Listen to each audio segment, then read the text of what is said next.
Zotri ambasador, faleminderit që po flisni për Radio Dugaqinin. E mbani mend ditën kur Kosova shpalli pavarësinë. Ku ishit në atë kohë? I was at the time I was in Albania as the OSCE ambassador. And it was of course a big celebration. Në Tiranë duke shërbyer si ambasadori i OSBE-s, kishte festime të mëdha në qytet, por fatkeqësisht ne si përfaqësues të OSBE-s nuk na lejoi të merrnin pjesë zyrtarisht, sepse Kosova ende nuk ishte shtet pjesëmarrës. Megjithatë, stafi im festoi privatisht. Personalisht isha shumë i lumtur. My staff was still celebrating and so on. But of course Edhe pse për shkak të detyrës nuk mund të shprehja hapur. I could not express it at the time because that was my function, but I was very happy. And congratulations to the people of Kosovo. I përgëzova qytetarët e Kosovës për këtë moment historik. Më vonë erdhët në Kosovë si ambasador. Si e mbani mend Kosovën në atë kohë? At the time I came exactly at the time when you had these elections.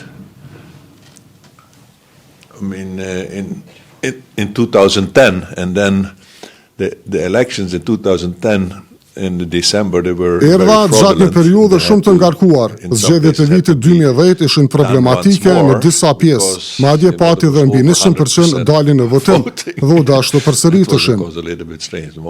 Anyway, still, but it was of course a big experience. Kjo ishte për të ardhur keq dhe dëmtoi besimin. Në atë kohë bojkotoi nga shumica e diplomatëve, por unë vendosa të vizitoj gjithsesi. Because they were being boycotted by everybody, and then I thought, why should I not go and visit them? So I was, I think, one of the first ambassadors to visit them in their small office somewhere. Isha ndër ambasadorët e parë që i takova në zyrën time të vogël. Kosova atëherë ishte intenzive, kaotike, por edhe plot energji. It was very hectic, let's say. Si e shihni Kosovën sot? I'm very happy that now, finally, that there is a government. It's of course very good for Kosovo, because this 1 year. Jam I lumtur që Kosova më në fund ka sërish qeveri. Ngërçi politik kushtoi kohë dhe para. Fatmirësisht tani gjërat po ecën në drejtimin e duhur.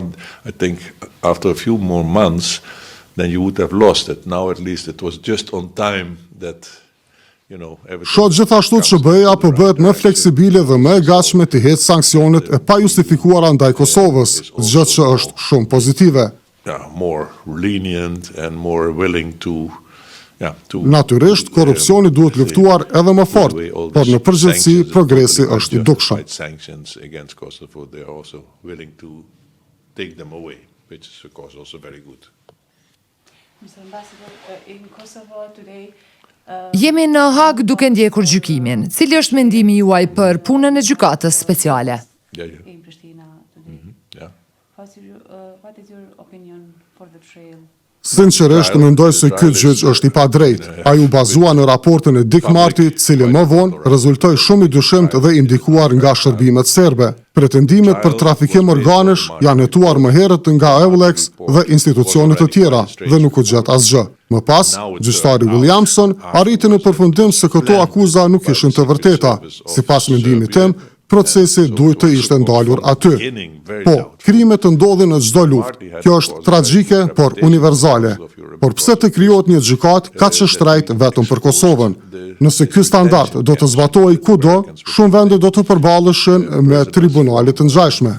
Tani procesi vazhdon, pjesërisht sepse janë krijuar institucione dhe vende pune që askush nuk dëshiron të I mbyllë.